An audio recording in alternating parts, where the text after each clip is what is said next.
The first sign that something was off wasn't the man waiting outside. It was Evelyn's dress. She never dressed up for me anymore. That was the first thing I noticed, how the deep red fabric clung to her in a way that felt deliberate, how her makeup was just a little too perfect, how she moved with an energy I hadn't seen in years. She was glowing. And not because of me. I was sitting at the dining table absently pushing my fork around my plate when she walked past me toward the door. She didn't even glance at me, just reached for her coat like she had somewhere better to be. "Where are you going?" I asked, setting my fork down. Evelyn paused, her fingers still gripping the coat rack. "Out," she said simply. "Out." That single word had more weight than anything she'd said to me in months. "With who?" I pressed. She sighed, finally turning to face me like I was some needy inconvenience. "His name is Nolan." I frowned. "I don't know any Nolan." "You don't need to," she said, slipping her arms into her coat. A slow, uneasy feeling crawled up my spine. "Evelyn," I said carefully, "are you seriously telling me you're going on a date?" She rolled her eyes, like I was being dramatic. "Don't be ridiculous." But then she reached for her purse. And that's when I heard it. The sound of footsteps outside. I stood up so fast my chair scraped against the floor. I strode toward the window, pushing the curtain aside just enough to see. And there he was. A man I had never seen before, standing at the edge of our driveway, hands in his pockets, a relaxed smirk on his face. He wasn't just picking her up. He was waiting for her. Something in my stomach twisted. "Evelyn," I said again, my voice lower this time. She exhaled sharply like I was exhausting her. "I told you, I'm going out." I turned back to her. "With him?" She looked at me, unimpressed. "Yes." The bluntness of it knocked the breath from my lungs. I searched her face for hesitation, for guilt, anything to suggest this wasn't exactly what it looked like. But there was nothing. Just mild annoyance, like I was keeping her from something important. "Are you serious?" I asked. Evelyn let out another sigh, rubbing her temple. "Look, Callum, I didn't want to have this conversation tonight. I was hoping you'd be mature enough to handle it." I almost laughed. "Handle what?" "This," she gestured vaguely between us. "The fact that I need more than this." She said it like this, our life, our marriage, me wasn't enough for her anymore. I stared at her, trying to wrap my head around what was happening. "You're cheating on me." "Don't be so dramatic," she said. "Then what would you call it?" Evelyn grabbed her purse and smoothed down her dress. "Exploring my options." The words hit me like a slap. "Exploring your—" I cut myself off, my hands balling into fists at my sides. "You're my wife, Evelyn." "For now," she said, checking her phone. That was it. The moment I realized I had already lost her. She had checked out of our marriage long before this conversation. I just hadn't noticed. Evelyn moved toward the door, but I stepped in front of it. "Move," she said flatly. "No," I said. She lifted an eyebrow. "I wasn't asking." "You can't just—" I exhaled sharply, running a hand through my hair. "Do you even hear yourself? You're walking out of our home, to his car, like this is normal." Evelyn crossed her arms. "It's normal for people who aren't stuck in the past." I clenched my jaw. "You're my wife." She tilted her head, considering. "Maybe. But tonight I'm his." And with that, she pushed past me, opened the door, and walked straight into another man's waiting arms. I stood frozen in the doorway, gripping the frame, as I watched my wife slip into his car without a second glance. And I realized I wasn't losing her. I had already lost her. The house felt hollow without her. The moment the car disappeared down the street, I stood in the doorway, gripping the frame like it was the only thing keeping me upright. The cold air from outside seeped in, wrapping around me, but I barely noticed. My mind was spinning, caught somewhere between disbelief and something dangerously close to rage. I closed the door slowly, like I was trying to contain the mess she had just made. But no matter how hard I tried to convince myself that this wasn't real, that she'd come back and tell me it was some kind of twisted joke, I knew better. Evelyn had left. And she wasn't looking back. I paced the length of the living room, my mind racing with questions I didn't have answers to. Had she been planning this for weeks? Months? How long had she been sneaking around, making excuses, acting like I was the fool in some game she thought she had already won? My phone was on the coffee table. I picked it up, hesitated, then opened our messages. There was nothing in them that hinted at this, no confessions, no warnings. Just the normal, everyday exchanges between a husband and wife. Me. "Hey, don't forget to pick up the dry cleaning on your way home." Evelyn. "Got it." Me. "What do you want for dinner tonight?" Evelyn. "Not hungry." Late meeting. Late meeting. I should have caught it then. My grip tightened around the phone. My heart pounded against my ribs as something dark crept into my thoughts. Was this really the first time? Or had she been walking out that door for a long time while I sat here, blind and comfortable? The idea burned in my chest. I needed to get out of the house. I grabbed my keys and jacket, not entirely sure where I was going, only knowing I couldn't sit here and pretend everything was fine. My car rumbled to life, the sound cutting through the silence of the empty driveway. As I backed out, my eyes flicked to the spot where Gregor's car had been. The ghost of it lingered there, mocking me. I pulled onto the road, driving aimlessly, my hands gripping the wheel so tightly my knuckles turned white. I didn't have a destination, just a desperate need to move. The thought of Evelyn, laughing with him, touching him, looking at him the way she used to look at me, sent a wave of nausea rolling through me. I needed to see it. The realization hit me like a punch. I couldn't just sit here and wonder. I needed to know. I opened her location on my phone, and there it was. A small blinking, a betrayal wrapped in pixels. A restaurant. A nice one. The kind we hadn't been to in years. A cold, bitter laugh escaped my lips. She had told me we needed to save money, that we should stop going out so much, that home-cooked meals were better. But here she was, sitting in a dimly lit booth, drinking overpriced wine with another man. I shouldn't have gone. I should have turned around, let her make her choice, let her believe I was too broken to react. But something inside me wouldn't let me. 15 minutes later, I was parked across the street from the restaurant. Through the wide glass windows, I saw them. Evelyn was leaning forward, her chin resting on her hand, her eyes locked onto Gregor's like he was the most fascinating person in the world. She was smiling, laughing, even, a sound I hadn't heard in months. I felt like I had been erased, like I had already disappeared from her life, and she was just waiting for the paperwork to catch up. My hands curled into fists. This wasn't just a date. It was a statement. And suddenly, I wasn't sure if I was ready for what came next. I should have left.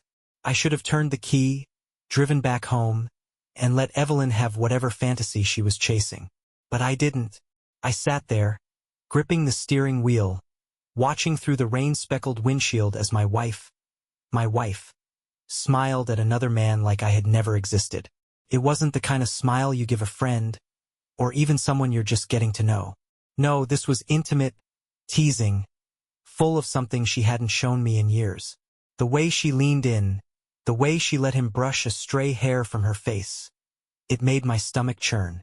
That used to be me. That used to be my place. I could feel my pulse in my fingertips, my breath coming faster than it should. I wasn't angry, at least not in the way I expected to be. I was numb, detached, like I was watching a movie about someone else's life, and I already knew how it ended. She had chosen. But did she think I would just sit back and let her? I forced myself to take a breath, to steady my hands. If I walked into that restaurant, what would I even say? That I had caught her? That I had proof of what she hadn't even tried to hide? No, that wasn't what I wanted. I wanted to see it with my own eyes. I pushed open my car door, stepping out into the cold evening air. A part of me hoped she would look up, that her eyes would find mine through the window, and that she would show some flicker of guilt. Some recognition that I was still here, that I wasn't just a shadow in the life she had already left behind. But she never looked. Not once. I walked toward the restaurant entrance, keeping my movements slow, deliberate. I wasn't crashing this date. I was observing. I wanted to see how far she would go when she thought no one was watching. Inside, the air was thick with the smell of steak and expensive wine. Couples filled the dimly lit booths, the sound of soft jazz playing overhead. I moved carefully, keeping myself in the shadows, slipping into an empty bar seat where I had the perfect view of their table without being noticed. Evelyn was talking, her hands moving as she spoke, her face alive in a way that had been missing for years. Gregor was watching her like she was the only thing in the world that mattered, nodding, smiling, leaning in just enough to show that he knew exactly what he was doing. And then I saw it. His hand on her knee. She didn't move away. She didn't hesitate. She placed her own hand over his, locking her fingers with his like it was the most natural thing in the world. I swallowed hard. So this was it. The confirmation I had been waiting for, the moment I could no longer lie to myself. My wife wasn't just exploring her options. She was already gone. The bartender approached asking if I wanted a drink. I waved him off, my mind too tangled to care about anything but the scene in front of me. What was I supposed to do? Make a scene? Confront her here, in front of everyone? What would that accomplish? I wanted her to feel something. To realize the weight of what she was doing. But she was laughing. Not a nervous laugh. Not one filled with hesitation. A real, genuine laugh. Like she hadn't laughed in years. And suddenly I wasn't sure what hurt more, the fact that she was cheating or the fact that she was happy. I sat there for another 10 minutes, watching a version of my wife I hadn't seen in forever, a version that wasn't mine anymore. And then, before I could stop myself, I did something I never thought I would do. I pulled out my phone and snapped a picture. Of them. Of their intertwined hands. Of her smile. Proof. I didn't know what I was going to do with it yet. But I knew one thing for sure. This wasn't the end. This was just the beginning. I drove home in silence. The kind of silence that isn't peaceful but suffocating, the kind that crawls under your skin and latches onto your thoughts like a parasite. My fingers gripped the steering wheel tighter than they needed to, my knuckles white, but I barely noticed. The only thing I saw was that image burned into my mind, Evelyn, laughing, her hand on his, her whole body leaning into him like she had never belonged to me. I should have felt rage. I should have been consumed by it, screaming, breaking things, demanding an explanation that I already knew wouldn't change anything. But I wasn't angry. I was empty. For the past few years I had been holding onto a ghost. The version of Evelyn that had once loved me, that had chosen me, that had built a life with me. I had convinced myself that she was still in there somewhere, that if I just tried harder, if I just became more of what she needed, she would come back to me. But tonight, sitting across the street from that restaurant, I finally saw the truth. She wasn't coming back. By the time I pulled into the driveway, the house felt foreign. Like it wasn't mine anymore. Like I was just visiting a place where someone else had lived, where memories were carved into the walls but had long since faded. I stepped inside, closing the door behind me, and for the first time I truly understood what loneliness felt like. The smell of her perfume still lingered in the air. The faint sound of the clock ticking in the hallway was deafening. I walked into the kitchen, half expecting to see her there, cooking or pouring herself a glass of wine. But the space was empty, just like the rest of the house. I sat at the dining table, staring at nothing, my mind replaying every moment of the night in perfect clarity. The way she had ignored me. The way she had walked past me without hesitation. The way she had sat across from him, touched him, given him all the pieces of her she had refused to give me. And then, almost absent-mindedly, I pulled out my phone. The picture was still there. A single frame capturing the exact moment my marriage died. Her fingers laced with his. Her lips curled in a smile that wasn't for me. A snapshot of a life she had already started building without me. I stared at it for a long time. I could delete it. Pretend I had never seen it. Go to bed and wake up in the morning like nothing had changed. But something had. And no amount of pretending would make that go away. Without thinking, I tapped on our messages. For a moment, I just hovered there, my thumb resting over the keyboard, my thoughts tangled. What was I supposed to say? That I knew? That I had seen everything? That I had been sitting in the same damn restaurant, invisible to her, while she threw away years of our life like it was nothing? Then, before I could stop myself, I typed. I hope he was worth it. I stared at the words for a long time. Then, with a deep breath, I hit send.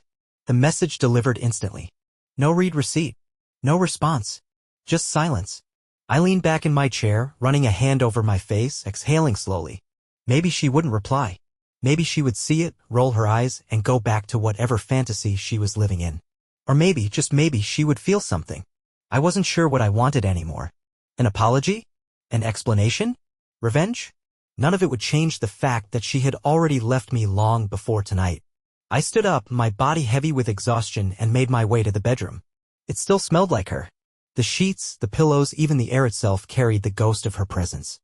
I climbed into bed, staring at the ceiling, waiting for sleep that I knew wouldn't come. Then, just as I was starting to drift into the restless haze of my thoughts, my phone buzzed. A single message from Evelyn. You don't understand. I stared at it. My pulse quickened, my mind racing with possibilities. But before I could type a response, another message appeared. We need to talk. I didn't sleep. How could I? Every time I closed my eyes, I saw her. Not the Evelyn I had loved, but the one I had watched across that restaurant, looking at another man like I had never existed. I lay there, staring at the ceiling, my mind tangled in a storm of questions I wasn't sure I wanted answers to. Her message sat on my phone like a ticking bomb. You don't understand. Understand what? That she had checked out of our marriage a long time ago? That I was nothing more than a leftover piece of her past while she built a new future with someone else? I had spent years trying to understand her, to meet her halfway, to be the husband she needed me to be. And in the end, it hadn't mattered. Her second message came not long after. "We need to talk." I didn't respond. Not at first. Let her wonder for once. Let her sit in the silence and think about what she had done. Maybe she expected me to beg, to ask her to come home, to be the weak, predictable man she had grown tired of. But I wasn't going to play that role anymore. By morning, my body felt like it had been run through a grinder. My muscles ached, my head pounded, and my chest was hollow. The house felt different now, like a place I no longer belonged. Every room carried echoes of her perfume lingering in the air, her hairbrush still on the bathroom counter, the half-empty coffee mug she had left in the sink the night before. I moved through the house in a daze, making coffee I didn't want, staring at my phone without really seeing it. Then, at 8:32 a.m., she called. I let it ring. She called again. And again. By the fourth time, something inside me snapped. I answered, my voice rough from exhaustion. "What?" For a moment, there was silence. Maybe she hadn't expected me to pick up. Maybe she had prepared herself for voicemail, rehearsed some speech she thought would smooth everything over. Then she exhaled, a slow, shaky breath. "Callum, Hearing her say my name did something to me. It felt foreign now, like it belonged to someone else. Like I wasn't the same man she had once said it to with love. "You, what?" I asked, my voice flat. She hesitated. "Can we meet?" I almost laughed. Meet? As if we were business partners settling a dispute. As if last night hadn't happened. As if she hadn't walked out of our home and into another man's arms like I didn't matter. "No," I said. "Callum, you wanted this, Evelyn? Don't act surprised now." Her breath hitched. "You don't even know the full story." I closed my eyes, pinching the bridge of my nose. "The full story? You mean the part where you held his hand? Or the part where you laughed like you were on the best date of your life?" Silence. I let it stretch between us, let her sit in the weight of it. Then finally she spoke. "It's not what you think." A bitter chuckle escaped me. "Oh, that's original." "Please," she whispered. "Just meet me." I should have said no. I should have told her to go to hell, to figure out her mess without dragging me back into it. But a part of me, the part that still wanted answers, that still hadn't fully let go, said something else. "Fine," I muttered. 1 hour. Our usual spot. I hung up before she could say another word. The coffee shop was almost empty when I arrived. It was one of those places we used to go when we were first dating, back when life was simple, before everything became complicated. The thought made me sick now. Evelyn was already there, sitting by the window, her hands wrapped around a cup she hadn't touched. When she saw me, her face lit up with something close to relief, but I didn't return it. I took the seat across from her, arms crossed, waiting. She studied me for a long moment, like she was searching for something in my expression. "You look exhausted." "Yeah, well, finding out your wife has a boyfriend does that to you."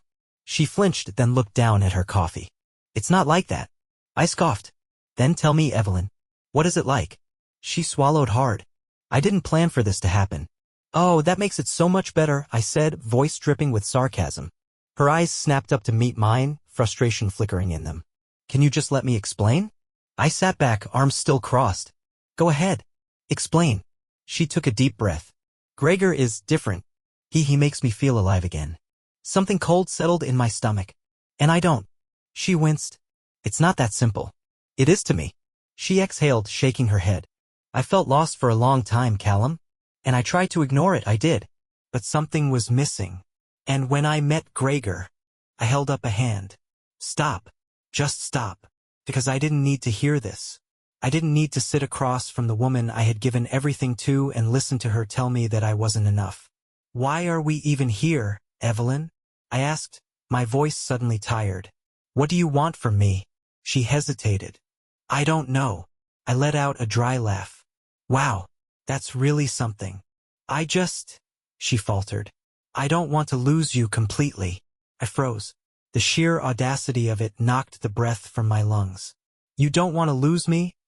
I repeated slowly, my voice dangerously quiet. "Evelyn, you lost me the second you got into his car." She looked like she wanted to argue, to say something that would make this easier for her. But she didn't, because she knew I was right. I stood up, pushing the chair back. "I hope he makes you happy, Callum." I walked out before she could finish.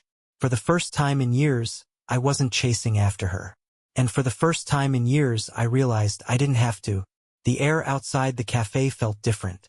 Maybe it was the weight of everything that had just happened, or maybe it was the realization that I was finally seeing Evelyn for who she really was. Either way, I stood there for a long moment, staring at my reflection in the window, watching her still sitting inside, hands wrapped around a coffee cup she never touched. She looked like a stranger. For years, I had been holding onto a version of her that no longer existed. The woman I had married, the one who used to laugh at my stupid jokes, who used to hold my hand just because she wanted to, who used to look at me like I was the only person in the world. She was gone. I had been clinging to the ghost of our past, convincing myself that if I just tried hard enough, I could bring her back. But ghosts don't come back. And Evelyn? She had been gone long before she ever walked out that door. I didn't go home right away. Couldn't. The house didn't feel like home anymore. It felt like a museum of a life that had already ended. So instead, I drove. No destination, no plan, just the hum of the engine and the blur of streetlights passing by. I thought about all the times I had ignored the signs, the late nights, the work trips, the way she had slowly pulled away without ever saying a word. Had she ever really loved me? Or had I just been convenient? The question burned in the back of my mind, but I already knew the answer. At some point, I ended up parked outside my best friend's house. Tobias. He was the kind of guy who always had an answer for everything, whether you wanted to hear it or not. And right now, I needed someone to tell me I wasn't losing my mind. I knocked twice before he swung the door open, blinking at me like he wasn't sure if I was real. Callum? Yeah. My voice was rough, like I hadn't spoken in hours. His eyes flicked to my face, taking in whatever mess he saw there. Then he stepped aside. Come in. I walked in, the familiar smell of beer and takeout hitting me immediately. His apartment was the same as it always was, comfortable, slightly chaotic, the kind of place where nothing felt out of place because everything was. He shut the door behind me, then crossed his arms. You look like hell. I let out a short, bitter laugh. I feel worse. He studied me for a second before nodding toward the couch. Sit. Talk. I dropped onto the couch, running a hand through my hair. She's been cheating. Tobias didn't look surprised. Not even a little. Yeah, I figured. I snapped my head up. What? He sighed, running a hand over his face. I didn't have proof, man. But I saw things.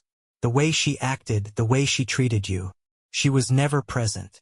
It was like she was waiting for an excuse to leave. A slow, sinking feeling settled in my stomach. And you didn't tell me? He looked at me, his expression unreadable. Would you have believed me? I opened my mouth, ready to argue. But then I stopped, because he was right. I had spent so much time making excuses for her, convincing myself that if I just gave her space, if I just held on a little longer, things would go back to how they used to be. But they never would. I leaned forward, resting my elbows on my knees. She wanted to meet. Said I didn't understand. Tobias snorted. Yeah? Understand what? That she's a selfish piece of. I cut him off with a shake of my head.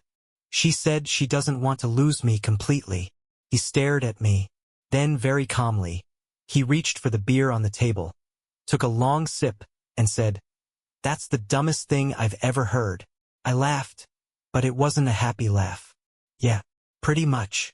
She walks out, cheats on you, rubs it in your face, and now she doesn't want to lose you? He leaned back, shaking his head. Callum, that's not love. That's control. She wants to keep you on the hook while she does whatever the hell she wants. I knew that. Deep down, I had always known that. But hearing it out loud made it feel real in a way I hadn't been ready for. Tobias studied me for a second, then asked, So what are you gonna do? I exhaled, leaning back against the couch. I don't know. Here's an idea. He sat forward, resting his elbows on his knees. Don't give her what she wants. I frowned. What do you mean? She wants to keep you in her life, right? Keep you as the safety net, the backup plan? Don't let her. He gestured vaguely. Cut her off. Take your life back. Hell, change the locks while you're at it. I rubbed a hand over my face. It's not that simple. Yeah, it is. He gave me a look. You think she hesitated before screwing around behind your back? You think she sat there agonizing over whether or not it was the right thing to do? No. She did what she wanted. And now you need to do what you want. For the first time in weeks, maybe months, I actually let myself consider that. What if I stopped caring? What if I stopped waiting for her to decide what she wanted and started deciding for myself? I had spent so much time fighting for a marriage that only one of us had been holding on to. Maybe it was time to let go. I stood up. I need to go home. Tobias raised an eyebrow. You good? Not yet. I grabbed my keys. But I will be. As I drove back, something inside me shifted. I wasn't going to beg. I wasn't going to chase after her. Evelyn had made her choice. And now I was making mine. I pulled into the driveway, gripping the steering wheel as I stared at the house that no longer felt like mine. The lights were still off, the same way I had left them. But something felt different. Maybe it was me. Maybe it was the realization that I had spent so long trying to hold onto something that had already slipped through my fingers. I stepped out of the car, my footsteps heavy as I walked toward the front door. My keys jingled in my hand, but just as I reached for the lock, my phone buzzed in my pocket. I pulled it out, expecting another message from Evelyn, another attempt to explain the unexplainable. But it wasn't her. It was my mother. I hesitated before answering. She was the last person I wanted to talk to right now. Not because I didn't love her, but because she would hear it in my voice. The weight. The exhaustion. The unraveling of everything I had built. Still, I answered. Hey, Mom. The line was quiet for a moment before she spoke, her voice gentle. You okay, sweetheart? I closed my eyes. She already knew. I hadn't told her, but she knew. No, I admitted. Not really. Another pause. Then, do you want to talk about it? I wanted to say no. I wanted to pretend that I had it all under control. But the truth was I didn't. And for once, I didn't have the energy to lie. She's cheating, I said, the words tasting foreign in my mouth. I saw her. She didn't even try to hide it. A sharp inhale from the other end of the line. Oh, Callum.